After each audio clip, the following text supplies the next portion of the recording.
Thanks, Giles, for that great introduction. Hey, everyone, and welcome to my talk. I'm Giles, and this talk is all about the challenges for Agile people. Now, before I begin, I hope everyone at this conference is safe and well and is relaxed as possible. Thank you so much to Dira and the team for today. As a technology and Agile leader, I'm often asked the questions about what makes an Agile transformation successful and what makes it fail from my own personal experiences. And aside from the usual discussions throughout the conversation about topics such as the challenges of Agile leadership, the organizational changes required, and frameworks or processes that an organization is adopting, I'm concerned there's an obvious missing element that many organizations seem to take for granted when transforming a business to Agile ways of working: the people.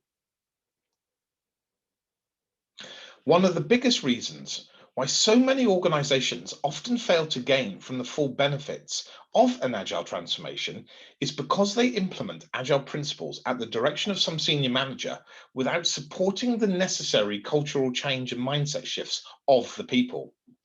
So in this talk, I'm going to share my personal thoughts and experiences from leading successful and failed Agile adoptions over the last 10 plus years, and the takeaways that myself and the Agile teams that I've been part of experienced throughout, sharing why we need our people to be Agile in achieving successful transformations, uncovering what makes them tick, discovering the learnings and the challenges they have to go through in becoming Agile, and listening to the advice being given to support them on their journey. Now, as I will highlight today, their journey is not always that straightforward or as easy as some people like to make out. So, to understand why we need Agile people, we need to understand why organizations want to become Agile in the first place. So let's begin with why these same organizations aspire to be Agile. To survive and thrive, many organizations are making the effort to become more Agile. Research shows that Agile organizations have a 70% chance of being in the top quartile of organizational health as compared to traditional organizations if their transformation is sustained. This was confirmed in a recent McKinsey quarterly survey report of 2,500 business leaders. While less than 10% of those 2,500 respondents have completed an agility transformation at their current company, 75% say organizational agility is a top or top 3 priority for them, while nearly 40% are currently underway with an organizational agility transformation. While there is a positive undertone from the respondents who believe that more of the people should undertake Agile ways of working across the whole organization, on average, respondents believe at least 68% of their people are working in Agile ways. It is a very exact number, I know, compared with the 44% of people who in reality are actually working in Agile ways. Now, while there's quite a large delta in those numbers shared, we also uncover, hidden within the charts, graphs, and bullet points from the results of this recent survey, that employees who are asked to adopt this radically new way of working need first to adopt a radically new way of thinking and feeling.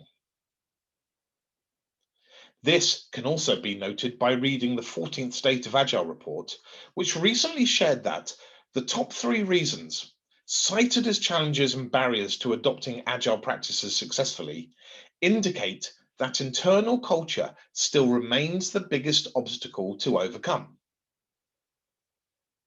So I'm concerned that there's an obvious missing element that we take for granted from the outset when transforming an organization to Agile ways of working, if internal culture is the biggest obstacle to overcome. We need our people to be Agile. So therefore, we need Agile people.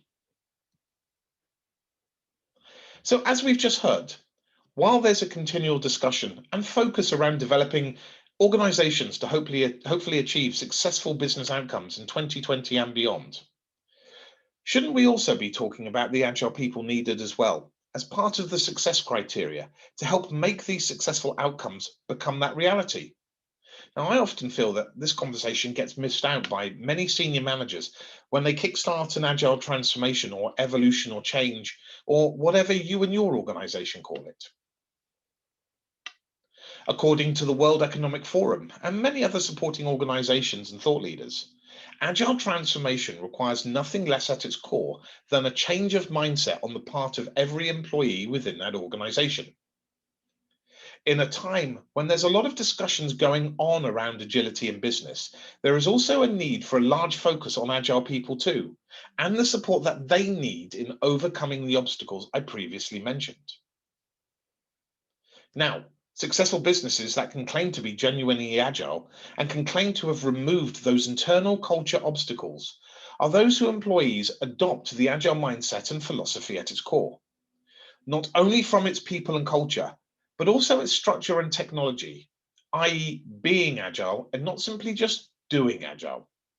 Those people that adapt to the continuum of agile will see the improvements over time versus those that don't adapt due to their fixed mindset, where they go through the motions of just doing agile, usually because of some wider company directive. However, as non-agile people in organizations wrongly believe, this agile mindset does not simply see things in that polarized view, i.e., agile or not. This mindset is that set of attitudes that support a truly agile working environment and all our people within it. This mindset is necessary for our agile people to help them be part of those high performing teams, not only to help them overcome the obstacles, challenges, and barriers adopting agile, but also in delivering amazing value for the customer. This mindset is independent of terminology, labels, processes, and brands. If this mindset is cultivated by the leaders and nourished, the teams and the people will experience amazing outcomes, happy employees, delivering great value and great results for the organization and the customers. Ultimately, for our people in the teams, it's all about embracing that different mindset or philosophy. An example of our people embracing this agile mindset in helping fix the internal culture obstacles takes us from people need to be directed and managed, otherwise they won't know what to do and they'll just look out for themselves, there will be chaos. Two, when given clear responsibility and authority, people will be highly engaged, will take care of each other, will figure out ingenious solutions, and will deliver exceptional results. So, as well as embracing this mindset shift to aid in the successful adoption of Agile, much additionally depends on the talent of the people, whether developed or recruited. Broadly, people who flourish in an Agile organization need to have the following three capabilities. First, they handle ambiguity without losing focus. Second, they concentrate on outcomes over processes. And third, they work and contribute by being a team member. Next, I want to talk about people adopting Agile and some of the challenges faced in actually doing so. When asking our people to embrace new Agile mindsets and philosophies, we discover that it's not just about adopting new ways of working.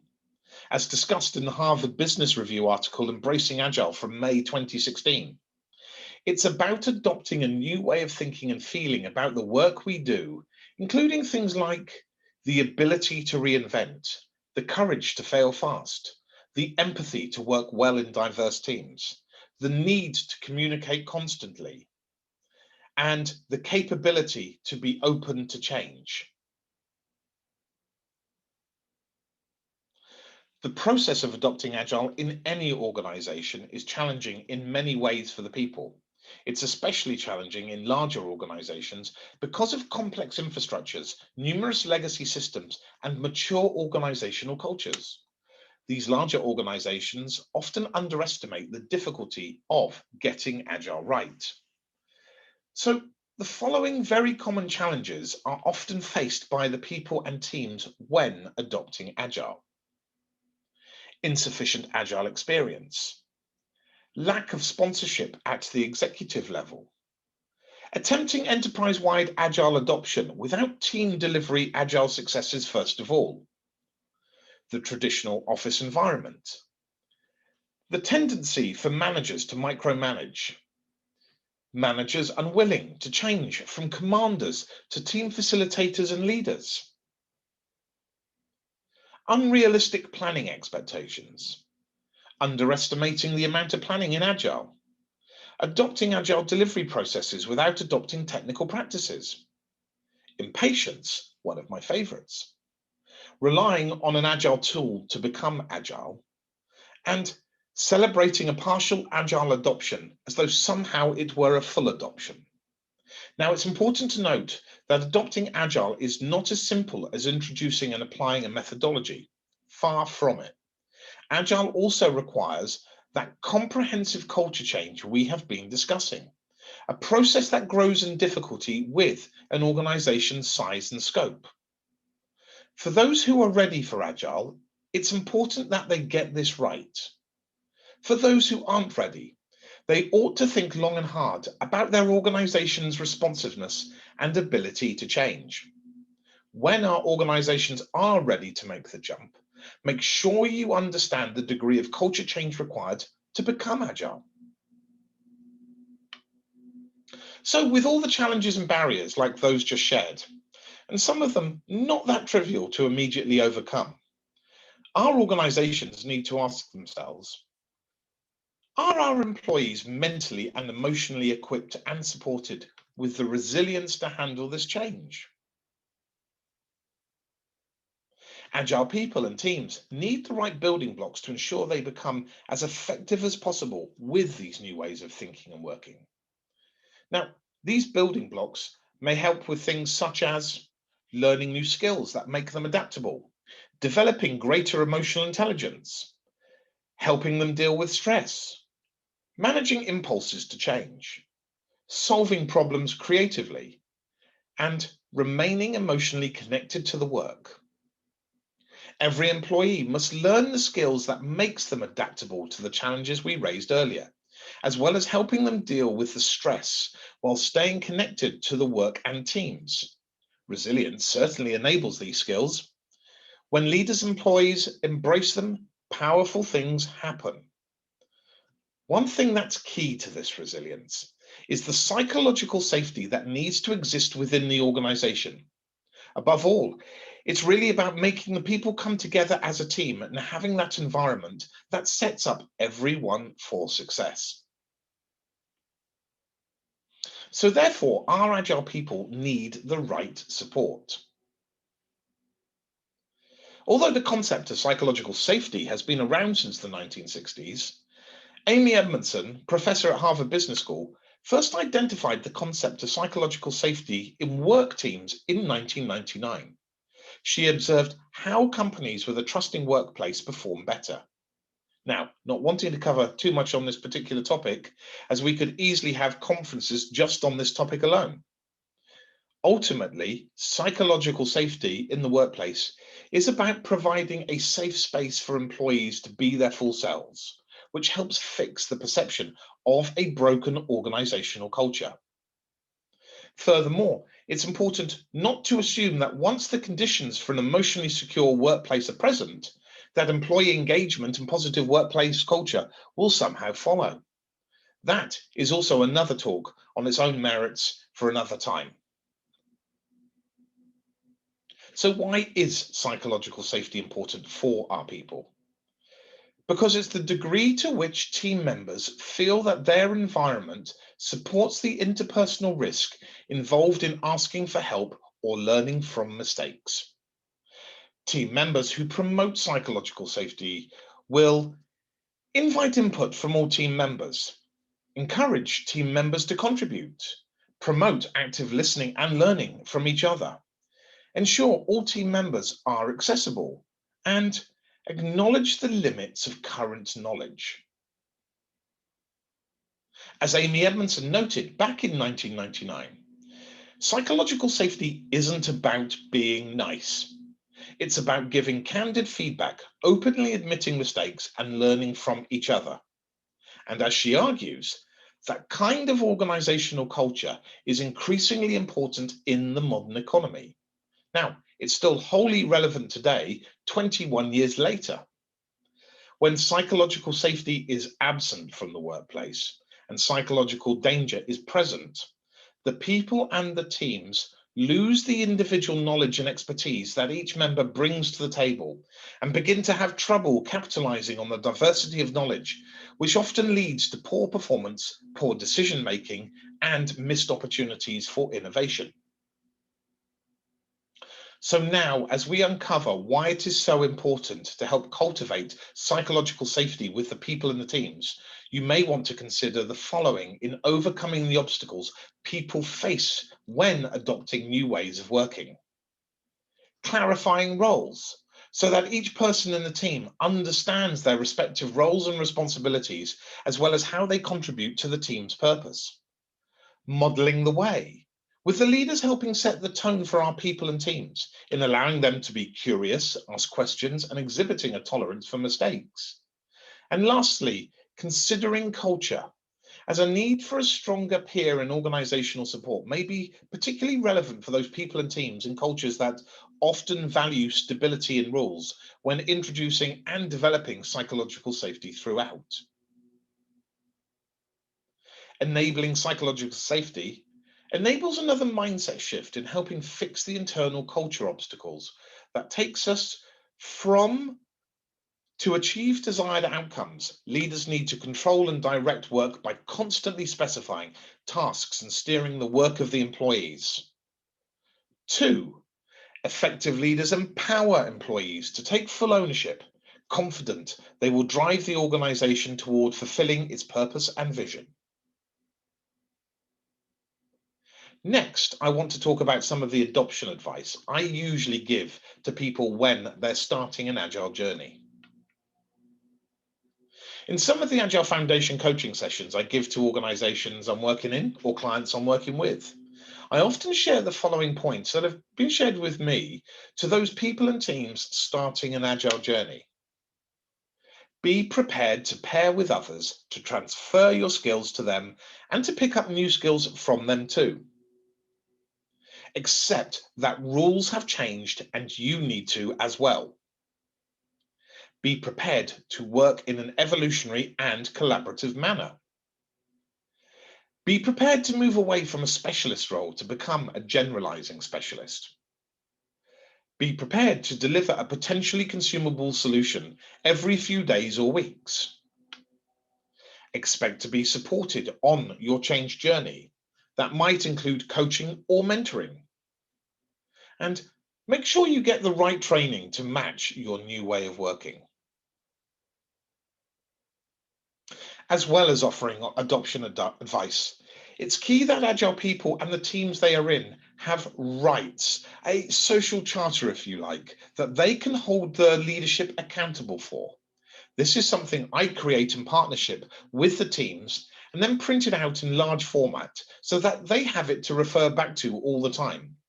Some of those rights could include things like the following that have been shared by the Disciplined Agile Consortium: being treated with respect, working in a safe environment, producing and receiving quality work based upon agreed standards, owning the estimation process, determining how the team will work together, being provided good faith information and decisions in a timely manner, and choosing and evolve the ways of working. Now, to misquote Spidey's uncle, with great rights come great responsibilities. Our Agile people and team need, therefore, to have the responsibility to optimize the ways of working that we just mentioned, be willing to collaborate extensively within their team, including those outside their speciality, sharing all information, including the work currently in progress, coaching others in their skills and experience, expanding their knowledge and skills outside their own speciality, validating their work as early as possible, and working with others in the team to do so. Attending coordination meetings and ceremonies in person or virtually if not co-located, especially with our new norms and working from home lifestyle. Proactively looking for ways to improve team performance and avoid accepting work outside the current iteration without the consent from the whole team. Now that our people have been given the rights and responsibilities to help them overcome some of those internal culture challenges during their agile journey, our people and teams still have to interact with others across the rest of the organization. And those people, departments, and teams now need to become agile too, if they aren't already. So this leads nicely onto the need for the right people management capabilities within our organizations to look after our agile people across all teams and departments. We therefore need agile people management. Firstly, let's discuss what people management actually is in context. People management goes by many names, including human resource management, talent management, staff management, people operations, and workforce management, just to name a few. Now, I've always had a personal hang up with the phrase human resources. For me, it categorizes us all in the same ways as office resources or hardware resources. So, the fundamental goal for people management is to attract and retain great people who work on awesome teams in all organizational departments and help them grow, as the people and the way they work together are your primary determinants of success within your organization. Next, I want to share what Disciplined Agile has identified as a list of critical philosophies that underpin the mindset identified by their process goals for people management. People are not resources. Calling someone a resource is insulting at best, and Agilists simply don't tolerate it. Step one on your Agile journey is to jettison the term resource once and for all, an implication being that human resources must be dropped too. Support the Agile teams. We need to enable the teams to organize themselves, manage their work, and evolve their own processes or ways of working. Energize and enable the people. People who are energized and enabled are those who are happy, who love their work, and are far more productive than those that are not. Inspire leadership. We want to inspire the leadership within our organization to be agile themselves, to move away from command and control management, and to become true leaders who motivate and enable our people. Support learning. People management professionals need to perform key activities, such as supporting learning in a continuous manner, rather than the episodic efforts of traditional HR that are often motivated by the needs of a specific project or budget. Enable cultural fit and structural fit. Our people management teams must actively strive to monitor when that culture and structure become misaligned and then work with the teams to help realign it all. Reward for agile behaviors. If we want an agile organization, we need to reward staff for behaviors that lead to this. And lastly, govern lightly. Effective governance is based on educating and motivating people to do the right thing and then making it as easy as possible for them to actually do so.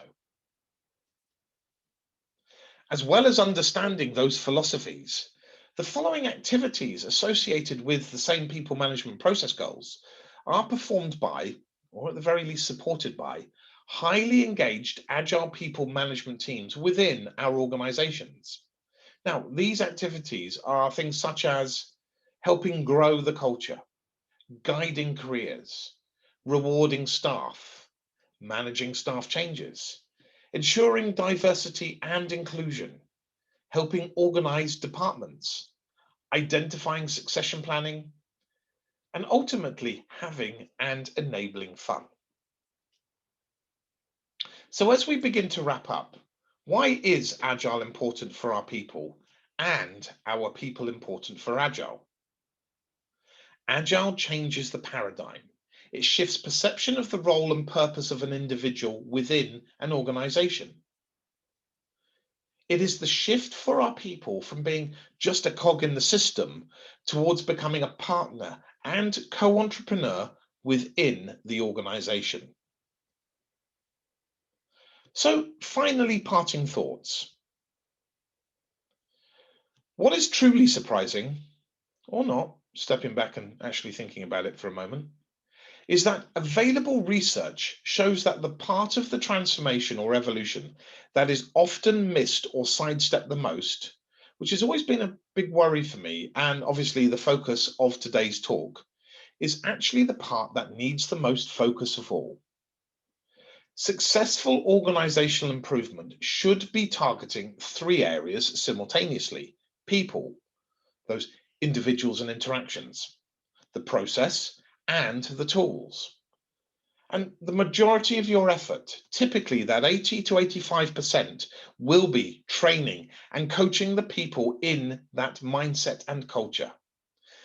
And even though it is just as important to evolve your existing processes and tooling infrastructure, each of these, as we can see, is only 5 to 10% of your improvement effort across the organization. Next, I want to share a very thought-provoking definition of Agile people from a very unlikely source. Agile people conceive and approach the world and their assigned tasks differently from those who are less agile. In general, Agile people have a propensity to seek improvements, are more willing to consider information that is at odds with preconceived notions, and are more willing to be different and take risks. These basic characteristics can be enhanced or suppressed by education, training, and culture. This was written by David Alberts from the US Department of Defense Command and Control Research Center. So, my final thoughts from today's talk. Organizations need to focus more on the people if they want to achieve a long-term transformation rather than a short-term failing transition. Agile people need the right supporting leadership, coaching, and people management teams to help guide them on their journey. Organizations and traditional management can't force or push change on people. People have to pull it in themselves. Your organization's improvement efforts need to address people, culture, process, and technology issues all in parallel.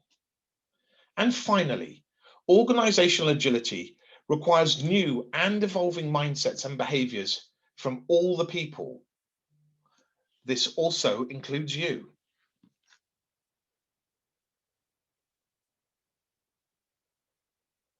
And lastly, if you're undertaking an agile transformation or evolution in your organization, and there is just one thing to take away from what would be a very short version of today's talk, don't forget the people. Thanks everyone for coming to the talk today.